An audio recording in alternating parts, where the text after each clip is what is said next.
There we go. So you're all very welcome. Thank you so much for your time today on a Friday. Like I said, I hope you all got a cup of tea, hopefully a wee bun, but I appreciate we're heading to lunchtime, so we'll keep this tight. So I'm going to run through today just demystify what PR is, introduce you to how you could work with me, and again, a really important opportunity, Q&A, ask me absolutely anything you like on PR. And I said we do have other experts in the room, so maybe you might have some questions that they're going to be able to answer as well.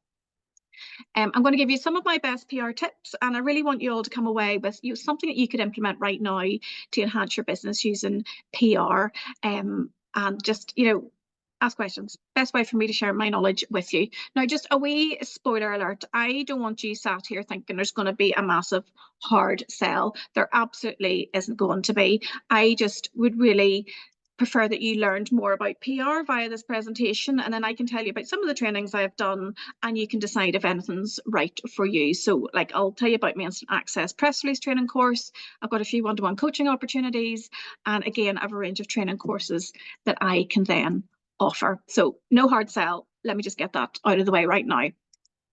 So I'm going to cover these three areas. So the first part is looking at why PR fails. I've got 5 main reasons as to why that happens. And I'm then going to show you how to do PR better by looking at what 3 things I find are generally missing. And then I'll cover 3 things you need to do right now to do PR really well and use it to transform your reputation and your business profile. So just before we go, I know some people on the call, other people I don't, which is just even more brilliant. But I'd love to know just a bit more about you. And again, that'll help me tailor what I am going to say today and just make sure what I'm saying is relevant. So if you don't mind, drop in the chat if you haven't already done. What do you do? And is there something in particular that you would like to know about PR? Have we look at what there's already? So yeah, Rachel runs Moonlight Digital Agency, custom website apps and payment solutions, which is obviously very important if you're running an online business. Jo has popped in her connection details. That's brilliant. So yeah, is there anything in particular that you would like to know about PR? Drop it into the chat or DM me behind the scenes if that's easier for you.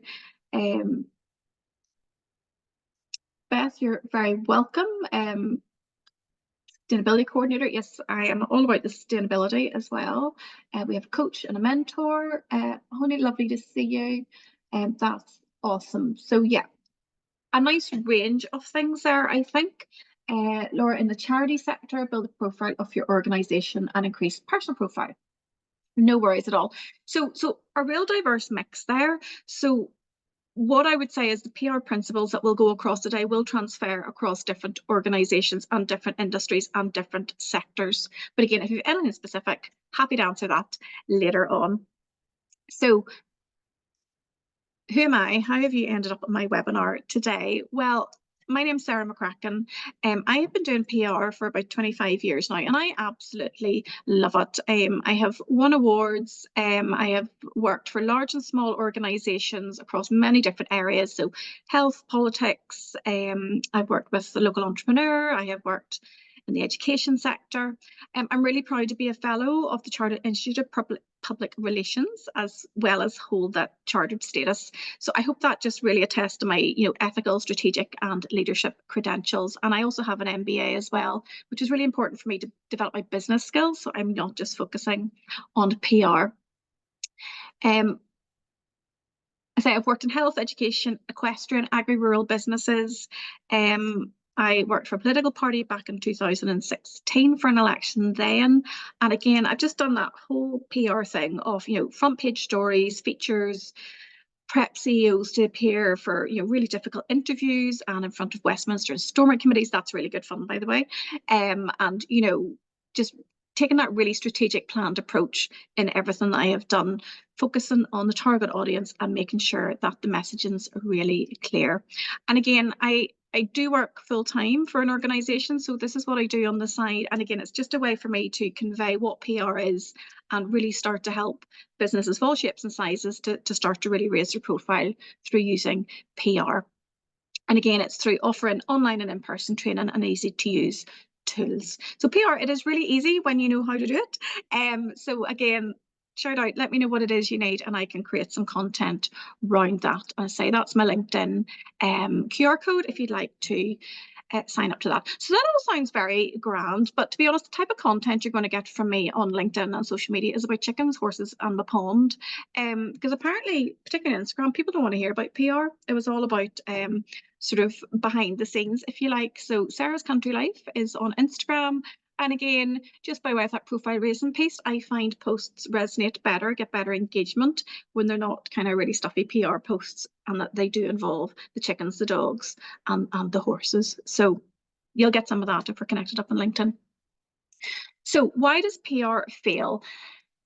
So I've been working in PR, it says over 20 years in my script, but it's actually 25 years, but I'm just in denial about that. But there are 5 reasons that I have found why businesses, owners and leaders, people like you are failing in their PR approaches. And these reasons apply to you as small and large business owners, entrepreneurs alike. And please do not be sat there thinking that large organizations have it sussed. I can assure you that they don't. But I think your advantage as potentially a smaller business is that you can act really quickly to change how things are done. So reason number 1 is I believe that people don't understand the benefits that PR done well can achieve. And we'll come on to it in a minute, but PR is not marketing or advertising. It's a really particular approach about reputation and relationships that done well can result in huge benefits for your business. And the second reason is that organisations don't plan their PR. So you've all heard the saying that fail to plan is to plan to fail, and PR is no different to that. If you come away with one thing today, it's that you need a PR plan. And again, that's something that I can help you with. And I'm talking a plan on a page, not War and Peace here. Reason number 3 is linked to that. Because there is no plan, everybody jumps to needing to write a press release, usually badly if you don't know how, but we'll come on to that, or just do some social media. And that's generally a scattergun approach, and it's usually such a waste of time, effort, and ultimately your money. Your PR will also fail if you don't know who you're trying to talk to. You could be wanting to speak to an internal audience rather than an external one. Could be your customers, could be investors. But again, if you don't spend some time mapping all that out, it's going to be a real waste of time and effort on your behalf. And the final reason why your PR efforts will fail is that you don't know what it is that you want to say. And this is your messaging. So your audience, your customers, your staff, your stakeholders, whoever it may be, because don't forget you need to map them out, they'll start to get really confused with what you're trying to say, and your efforts will become more of that noise that we're bombarded with every single day. You think of what you face yourself on a daily basis, and constant social posts and e-newsletters and all that stuff. So again, by getting really clear in your messaging, you'll be able to start to cut through some of that noise. So just to pause here for a minute and reflect, do any of these resonate with you in particular? Have you tried to do some PR and it's not worked as well as it should? If you want to share that in the chat or DM me directly, we can maybe address some of that later on. I'm just looking in the chat. Oh, hello, Peter. You are very welcome. And yeah, Joe, that's really good. Yes. Learning about PR is about spreading a message that resonates, collaboration, and those different aspects. You're absolutely right there. So thank you for sharing that. So what is PR? Right, surely everybody just knows it's getting yourself in the media, fire out a quick press release, but it is so much more than that. But first, a quick look at marketing and advertising. So marketing is activities a business undertakes to promote the buying and selling of a product or service. And it's really focused on driving sales, which is absolutely right. And then obviously it's cousin of advertising. That's about paying to tell your customers about your product or service. It's quite a mass market approach, although I appreciate that you can tailor it on social media much better. PR cultivates relationships organically, and it's about your reputation. PR is the result. PR is about public relations is about reputation. It's the result of what you say and what others say about you. And it's about organically building your profile, which is linked to your reputation. So the objectives, goals, and some tactics used by PR and marketing teams, they are closely related. So the two approaches do need to complement each other. So PR is an essential part of your business approach because it can help build that trust, credibility, and a positive image for your brand. And ultimately, that's going to influence customer perceptions and purchase decisions. So, imagine a potential customer is searching for your business or product online, and they come across, some really good media articles, maybe a podcast episode featuring you or details of you speaking. Maybe you're speaking at an event. That's going to create a more credible perception of you in the mind of your customer. And think of all those public facing opportunities that PR can create, and how all those credibility markers will all add up in favor of your business. So, and again, it's about getting your customers to talk about you when you're not in the room. I think Oprah had it right. This is why it's so urgent to be focusing on your PR right now. It all comes down to your reputation. If you don't have a good reputation, your business is going to suffer. And if you don't have a good profile, your business is going to suffer. And since PR is about your reputation, it's about listening to stakeholders and building those relationships. I would argue that you need to make an investment in your PR. Now, I will say, if you have a shoddy reputation, if you're doing dodgy dealing, no amount of PR is going to help you with that. You will get found out. But I am starting from the basis that, I am here to work with really credible businesses and entrepreneurs and just really help you to succeed. So what if you don't value your reputation, or what is a bit of a faux pas? Can anybody name this gentleman here? He is the classic case study for reputation gone wrong. Any thoughts in the chat? This is, well done, Laura. This is Gerald Ratner. So the classic PR fail case study. He made a speech. It was 1991 at an Institute of Directors event, and he had a, he had a chain of jewelry shops selling low-priced items, and it was doing really, really well. But he basically called all his products crap. And your customers aren't stupid. He compounded that remark then by going on Wogan the next night to try and explain what he was doing. He talked about derogatory about prawn sandwiches would probably last longer than earrings. So he messed up. So again, he was on Wogan trying to sort of explain away his remarks as a joke, but the punters, they voted with their feet, and the customer stayed away, and his business lost £500 million in value, just with that one joke, if you like. So I would urge you to be very careful about what it is that you do and say. And here's another one to consider. Does anybody know what company this image is from? It's a place that I haven't been. This is Centre Parks. And if you remember, around the time of the previous Queen's funeral, they decided they were going to close on the Monday of the funeral and actually evict all their customers for a day.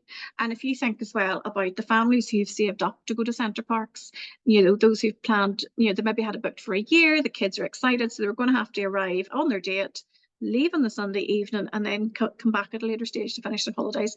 So Google that one as well if you want some ideas of what not to do in terms of your PR and your reputation. It was a bit of a disaster for them. And again, there's loads of opportunities if you do value your reputation. Use a PR approach to celebrate and showcase your business. This is a headline from Belfast Live showing income and investment to part of Belfast, create a positive profile for the developers. And the second example there just highlights the work of a local charity. And once you get into the article, the business involved in sponsoring the award is named. It's about a team of young people. So it's just that positive perception all around. So any questions so far, bearing in mind, I'm going to come back to it at a later stage. If you want to drop them in the chat, then I can scroll back up for that. But I'm going to move on now to 3 things that potentially will transform your business in relation to PR. So number 1 is about becoming known. So it's considering how will you tell your story and position your business. And again, when I say story, you don't need to have this massive backstory either. It's about understanding your inspiration. Why did you start your business? The change that you can make to other people. Number 2 is all about building relationships and spending time identifying your audience and building trust. And number 3 is about having your customers hear you on the TV and the radio or read about you in the media and not your rival. And these 3 things then will help you expand your reach, ultimately increasing your visibility and reputation. And then that will ultimately lead to sales. So the first thing to transform your business is number one, do your customers know who you are? How well known are you, and how well known is your business? Now, as I say, it's easy to sit there in your own bubble, and I have seen big organizations do this, and you think everybody knows about you. And you go and talk to somebody, and they're like, oh, who are you and what do you do? So using PR will enable you to position your products and services as the go-to in your niche or your area by telling your story in your own terms. And then that will help you become better known. And it can be really, really daunting. I know that. But take a moment to think about how you might do it. It could be as simple as some LinkedIn or Instagram posts, or a local networking group, or perhaps an online networking speaking engagement. Is there an event you could speak at? Have you got your elevator pitch written, practice saying, and are you ready to go for these opportunities? I've had to do this, for myself as well as for CEOs and senior leaders in the organizations that I have worked for. And, that's how I know I can help you become better known. And just some ways I've done that, I had to stand up at the Lawn Gallery one day in front of a room full of my peers, talking about women in PR, which I co-founded. Never thought my whole life I'd be doing that. LinkedIn's working really well at the minute for that business to business engagement. So again, I'd encourage you to start to think about that. And Instagram also plays a role in telling my story. But like I said, it's not for PR. It's more about behind the scenes at Sarah's Country Life and all the chicken updates. So number two, the second thing to transform your business is about knowing who your audience is and building a trust and relationship with them. So who is it that needs your product or service, and who do you want to do business with? Who do you want to influence? Maybe if you're working in the charity sector, and obviously there's an election has just been called, how do you want to influence the incoming political parties? This is my Where's Wally slide. So your audience is not the whole world. It is not the general public. You need to really get into the detail, know who your potential customers are, and understand how to reach them. So if you know the types of news outlets that they follow, you can then start to build relationships with the relevant journalists there to have a better chance of your content landing with both the journalists and then with your potential audiences. And again, it's something I have had to do many times over the years. I did work for the Green Party in Northern Ireland once upon a time. So obviously a very small party, they don't get the coverage that the main parties would do. So we had to really focus in on who our voters were and be really identify where they spent their time. And we didn't then waste time worrying about the opposition. We just worked really hard to build trust with our supporters through face-to-face events, news articles, social media, and direct emails. And again, this photo is from a photo shoot for a children's storytelling trail. The photographs then were designed to appeal to families, as well as showcase that there was a nature element to the event. So the third thing to transform your business, it's that, have you ever sort of read or listened to a competitor in the media or at an event and thought, well, I could do that. I mean, I do that all the time. Imagine if your customers heard you in the TV or read about you in the newspaper instead, rather than a rival. So a well-planned and managed PR approach will help you achieve this. It's about helping you tell your story, becoming known as an expert in your area of expertise, and positioning your business as the go-to for customers, for event organizers, journalists, podcasters, the people that you want to engage with. And again, things that you can do to build your credibility. So can you pitch to speak at a conference? Can you, create a blog for a particular news outlet in connection with your work? Or, can you start to, work with, if you're politically minded, you could start to work then with local committees, Westminster committees, for example, and start to get your clients' views in front of them. So the benefits of this transformation that is going to come around through your PR approach, these are some of the things that I have thought of. There's positive word of mouth, there's customer loyalty, more sales, that competitive advantage. Employee morale is so important, particularly it's very hard to recruit at the minute, I am finding. Investor confidence might be an issue for you, and brand awareness.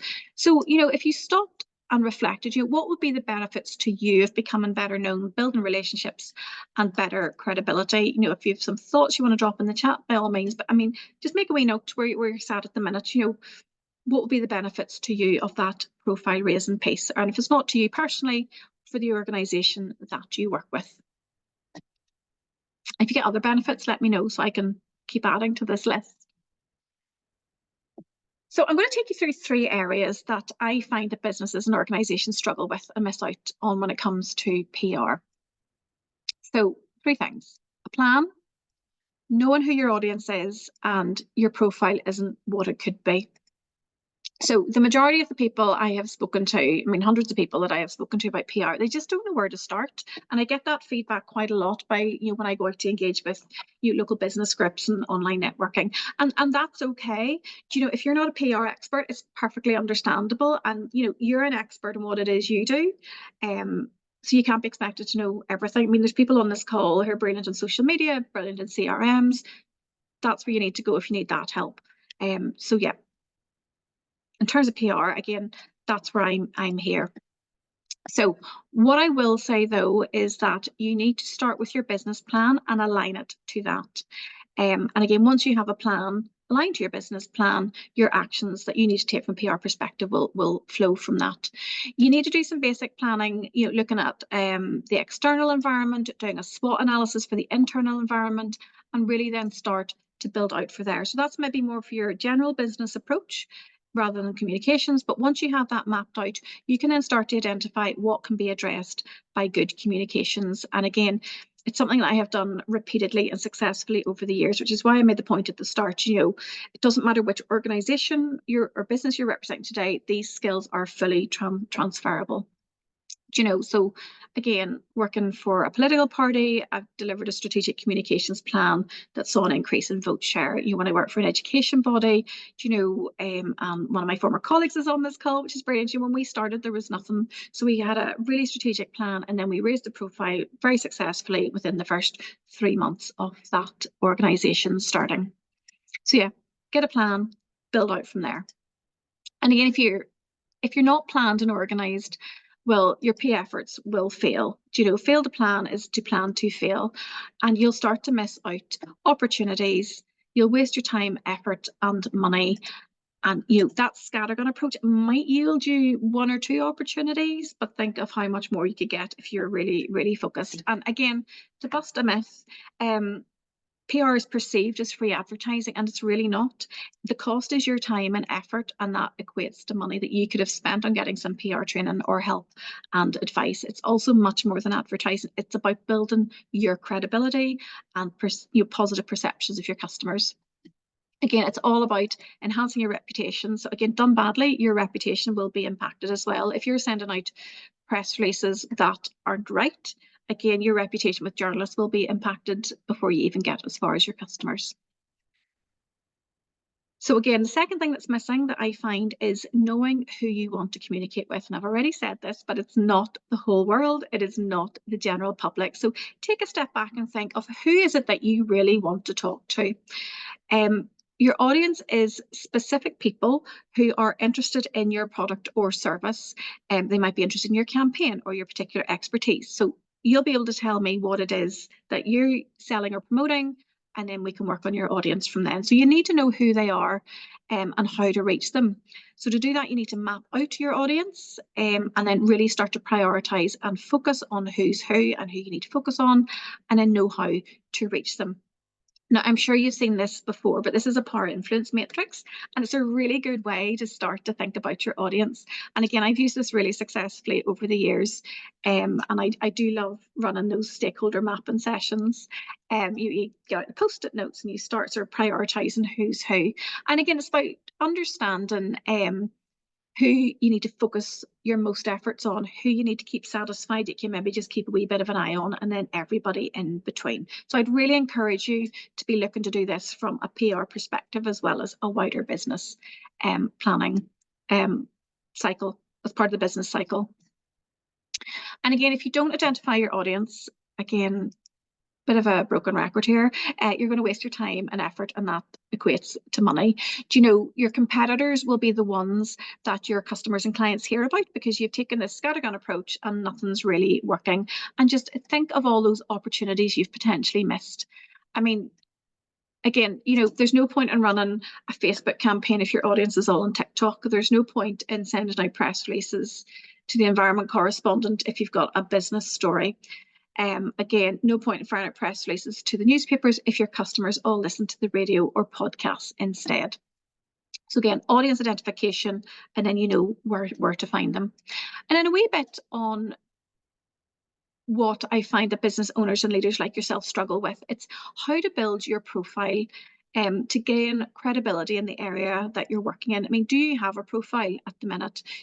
You spend some time asking yourself, what is it you want to become known for? How do you bring to life what you're trying to say?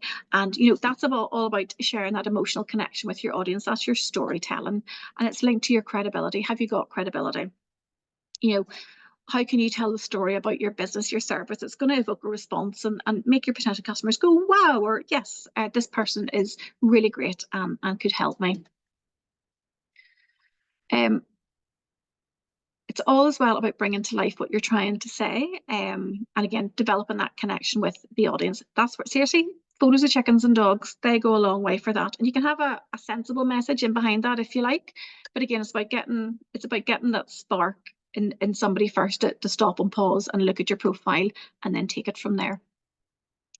So these are just my ideas that you can take to build your profile. I'm sure you can start making a list, and you have more to add to this, drop them into the chat if you do. But you can host and speak at events. You can enter awards, and I would urge caution. Are they awards that are awarded by your peers? Are they recognized business awards? So they need to have some credibility behind them.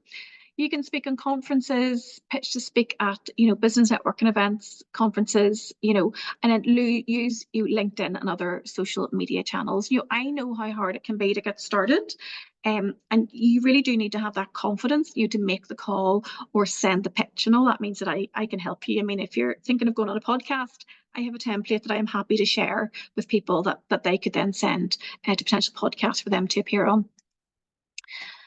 And again, oh, here we go. Here's the theme. If you don't have a profile, you're going to really start to struggle in terms of your time and effort. And think of all the effort you would need to put into a press release, and the cost in terms of your time gets ignored because nobody knows who you are. You might have a really exciting to you but dull to everybody else report or product or service to launch that you want to talk about it, but unless you can bring that to life, and you show how it resonates with your customers, how it relates to them, then nobody's really going to care enough to read about it. And again, your customers or your competitors are already out there doing things well. And again, it's about getting you up to a level with them and then starting to overtake them. So a few things about what I think you could be doing right now to be successful in your business, and just really to sum up what I've taken you through, to do PR well and use it to transform your reputation and your business profile. Please get a plan in place. Plan on a page. It does not need to be War and Peace, but get some objectives set, get your messaging sorted out, get your target audience organized, and then start to work on the fun stuff, the tactics. Know who it is you want to talk to, and then just start to raise your profile through what we've already talked about. It could be LinkedIn, it could be blogs, it could be going on the media, it could be something else altogether. But again, start taking those small steps and getting in front of your target audiences. Tell me this. We'll have a pause for a minute. Oh, yes. Good comment in the chat there. Even Cadbury knows everybody likes chocolate, but they segment and understand their audiences. Absolutely 100%. I'm definitely in their target audience for that. But again, think about how they market to kids. Think about how they market to adults. Think about how they market to women. Think about how they market to men. So it's all that segmentation. So anyway, right. Why would you want to raise your profile? Now, I've got this written here. Why do you want to be in the media? And nobody actually wants to be in the media, but why should you be in the media? If you have a couple of thoughts on that, drop them in the chat or send me a DM on the chat as well if you prefer to do that. But why would you ever want to raise your profile? I'm going to sip my tea while I wait.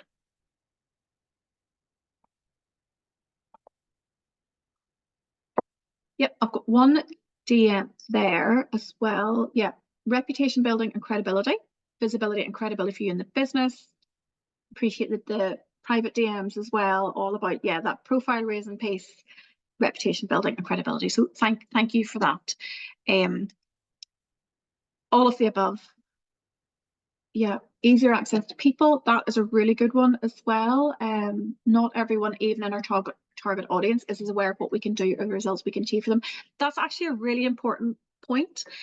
What I have found working for particularly large organizations is that there's an assumption because you put some stuff out that everybody knows who you are, and people don't. So it's that constant reiteration of messaging over and over and over again until you're really bored of doing it, and then you do it some more for people to start to really hear about you and understand it. Yeah, acquire new customers, retain existing customers, all really important. So these are some of the things that I had come up with. Yeah, positioning you and your client or your organization as experts, sharing positive news, responding to negative situations. Think of that crisis comms approach. Again, I offer training in that. Raising your brand awareness, what's just been referred to there in the chat, showing your customers, your shareholders, your audience what it is that you do, building your credibility, and that know, like, and trust factor. So yeah, I'm going to steal some of your ideas for my next slide. Thank you very much. Richard Branson, he's done quite well for himself. So, you know, he thinks good PR is really, really important.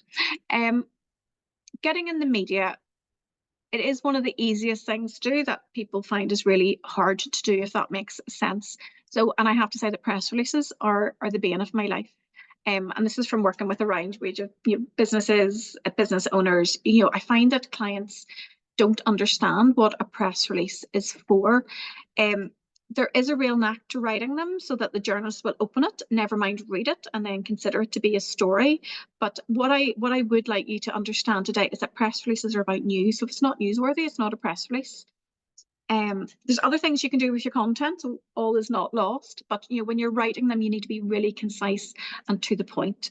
You also need to target the right journalist. If it's a business story, you need a business journalist, an environment story, an environment correspondent.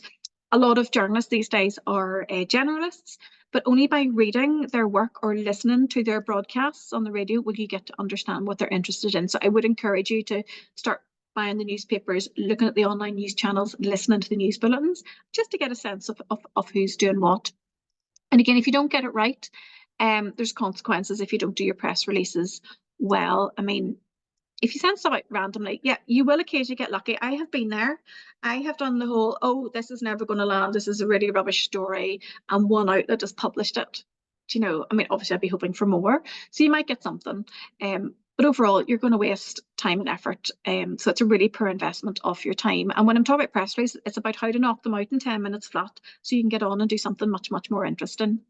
And again, if you don't do it well, your customers and clients aren't going to hear about you because what you send will be ignored by journalists and you won't get the visibility that you deserve. Journalists, they could be getting 200 or 300 emails into their inboxes every day with everybody going, oh, look at me. So again, by understanding how to write a press release, you're going to be able to cut through some of that noise. And again, like you said, there's no hard sell today, but I do have an instant access, easy to follow press release training course. So within an hour, you could be writing press releases really professionally, and there's some templates included in that. And again, it's about getting your news, positive or negative, in front of a journalist. And again, I spent years writing press releases that get read and published. So I've condensed all that into an online training course. It is really easy when you know how, and that is then accessible to all. It's just about, if you don't know where to start, it's a good starting point. If you need to refresh your approach, it's also really useful for that. And it's been used by small businesses, entrepreneurs, large businesses, charities. The course is designed to help everybody. And this is my colleague Naomi. So she left me a lovely testimonial about it. She got the course, she worked through it, she sent me what she'd written. Like, by all means, send me what you've written afterwards, that's no problem. And it was absolutely brilliant. I do love editing stuff, but there was nothing that I could edit in what she had sent. And then she subsequently got that published. So that was absolutely brilliant. So yeah, that course, it covers what PR is, why you should be in the media, what makes a story newsworthy, and yes, how to structure your press release to increase the chance of it being read. And again, just some more testimonials. I know it has worked because people have told me it worked, and that's really helpful as well. So yeah, the QR code's for there. I'll drop it in the chat later, but it's £49. Again, no hard sell. You can come back to it another time. It's on my website, and it's that instant access. If you do log into it and you don't get the instant access, give me a wee shout and I will sort that for you. But it should all work seamlessly. So Bill Gates, he's done quite well for himself as well. And again, if he had only $1 left, he'd spend it on PR. So I hope that'll further convince you. Another thing linked to some of the things we've been talking about is I offer some very limited one-to-one personal PR planning coaching sessions. So again, really, really limited because I do have a day job as well. But we go through things like how to create a LinkedIn profile, how to unpack sort of thoughts and experiences to start to showcase your expertise, how to what sort of content works well, how to build an online network, and then also looking at offline opportunities as well. So this is up to 2 hours, so I send you some homework. We have an hour's chat via Zoom, and then a bit more homework in between time, and then another catch up later on just to check in on how things are going. So covering things like looking at your profile, writing your bio, even a bio that you would send out to conferences that you're attending, things like that. How to build your network, looking at what podcasts you could be on, what local networking events that you could be at. So looking at all those things as well, looking as well at feedback and testimonials, and basically how to write the content that's going to resonate. And just my final slide on the training that I can offer then is a reputation masterclass. I delivered that a couple of weeks ago, went really, really well for some chief executive officers in the third sector. Obviously, we've covered how to write a press release, communicating in a crisis, introduction to public affairs. That's very timely, actually, given the election has just been called. There's one of those happening in June, so I can share the links for that. That's through Westminster Insight. PR strategy development, you can probably think of something else that they should be training on, and I can certainly create that. I mean, I've delivered these courses online. In this format, I've delivered them in Bermuda. I wasn't allowed to go. That wasn't a day trip, unfortunately. I've delivered it to people like across the UK, and across the UK and beyond. I've also done some in-person events as well. So yeah, that's what I can offer. And again, if you want to discuss any of this with me, that is a QR code to book a tea and chat. It's about 15 minutes, and then we can assess what it is you need. So if you're interested in the one-to-one support, we would have a conversation first just to make sure that we're going to be able to work well together and take it from there. And if you want to discuss any other training opportunities, again, booking a wee chat with me. So Q&A is now. I'm going to find some links to put in the chat at some point as well, or I'll email them all out to you afterwards. But yeah, have you any PR questions about anything I've talked about today or anything different? Drop them in the chat and I will answer them. So I'm going to look now. So we have, yeah, a really good comment there about that consistency of posting. It's been seen on social media. People say, I've posted it already, but I can't say it again. But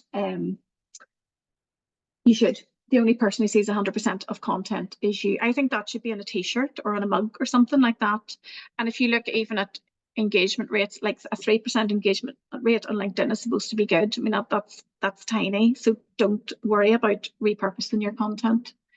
Do you think if journalists see your first few press releases and say no to them, that when a good one comes along, they won't look at it like the boy who cried wolf? I think it's about understanding the purpose of the press release. So it has to be about news. So if they're getting ignored, is it because it's not newsworthy? Or is it because they're just not structured correctly with like a really eye-catching headline and your who or why, what, when and how in the first sentence? So there's possibly two things there, but potentially yes. So yeah, I would be focusing in there on being really clear on what your story actually is and targeting really specific to a journalist. I also like pre-pitching. So if you have something really good to talk about, I would be contacting the journalist directly to see if they would be interested in the story. And again, that's where you start to build your relationships with journalists. That gets easier over time. So potentially yes, but if you still have a cracker story, they're going to look at it. If it's, it could be aligned with, if there's a social media, if social media, so I know the person who put this in the chat is about social media. So say LinkedIn goes down tomorrow. Oh my goodness, what a tragedy. You as the expert in social media could offer an opinion piece on that, or a press release, or some comments on why that would be. So it'd be really, really timely and really sort of newsworthy as well to put that out there. So again, what's gone on before wouldn't count because you're targeting really specifically a particular incident. Does that make sense? Let me know in the chat. I understand that it must be news, but is there a frequency to press releases that you should aim to work to? Not really. It depends how newsworthy it is. And again, it's about understanding, is it hyper local? Do you know, if it's to do with a charity in a particular locality, you might want to target the really localized press for that. It's not necessarily going to go on the front page of the Guardian. Other newspapers are available. So yeah, if it's newsworthy, get it out the door, but don't be sending stuff for the sake of it. You know, you do get a lot of somebody's done a report and they want press coverage, and it's really dull. Couldn't possibly name names. So again, it's about pulling the stuff out of that would really make a story, which would then land with your potential journalist. And again, I'd be pre-pitching that as well, and you know, maybe setting up some behind the scenes bespoke interviews for that as well. So no frequency as such, but if it's newsworthy, get it out the door. Now, our biggest problem with PR is finding things worth talking about that are PR worthy. How can we find something that will attract journalists, especially those in our target market? So I would need to understand specifically what it is that you do, but you know, it has to be new. So is it topical and timely? Is it relevant? Do you know, is it happening right now? What is the impact on people? You think of the headlines that you read in the papers, you know, somebody's climbed Kilimanjaro, you know, is that newsworthy? You know, a young person has achieved a really brilliant award for something, you know, can you align it to that? So when you're telling your story about your business, it's how are you impacting on your target audience? Peter, I think you're probably quite niche. So again, what are the publications that your target audience is going to be reading, and go for those. So should you be targeting like a specific business publication, for example, and going down that route? You know, what podcasts would your specific target market listen to, and really focus in on that. And then we can start to look at what are the stories then that you want to say. But that's where your messaging comes in, which is part of your PR planning process. So what impact have you had? Are you helping hundreds of people? Are you saving thousands of pounds for your customers? Start to pull out those things that will really start to resonate with your target audience. And we're going to start a merch store with a t-shirt and mug on them. Yeah, absolutely. 100%. Any more questions? We time check. I know it's lunchtime, but you got any more for any more? Let me find some. Well, I've got one more slide, which is just my QR codes again. If you want to, is charity work PR worthy? 100% it is PR worthy. Absolutely. I'm not sure what charity you're involved in, but that is about changing people's lives. That's about making a difference. That is about, yeah, showcasing what it is you do. I mean, go and buy go on to the news websites, go on to the newspaper website, look at the kind of contents and stories that charities are putting forward. But yeah, and again, depending on your charity, you know, cost of living crisis. So if you're in a charity that maybe offers financial advice to vulnerable people, you can be starting to get into that kind of area for discussion and offering opinion and offering comment and really showcasing the difference that you make in people's lives. I've worked in the charitable sector for a long time now, so yeah, you're already onto a winner with that. Tips for PR for recruitment. Again, what is the story that you're trying to tell? Who are you trying to target? So a lot of the news outlets, I'm thinking of local papers here, do offer like a business section. They might do new recruits. Like I've seen features with so and so has been appointed to be the head recruitment person at a particular organization or a particular agency. So you can maybe think about that. Again, that's not necessarily a press release. That's quite niche. And look, I hate the word niche, about looking then at those opportunities. So you could be targeting business press for that. Again, understand what candidates are you looking for. Are they on LinkedIn? Are they on TikTok? Again, go on that route as well, just to really understand who your target audience is and where you're going to find them. So that's that one then. So yeah, here, I can stay on as long as you like, talking about PR all day. I'm trying to find any links that I can share with you. I have them all here. So I have some free downloads. I don't know if you can see that screen there, but we'll do that. I'll stop sharing the screen. I'm going to stop recording as well for a second, and then we can all turn our cameras back on. And then if you've got any other questions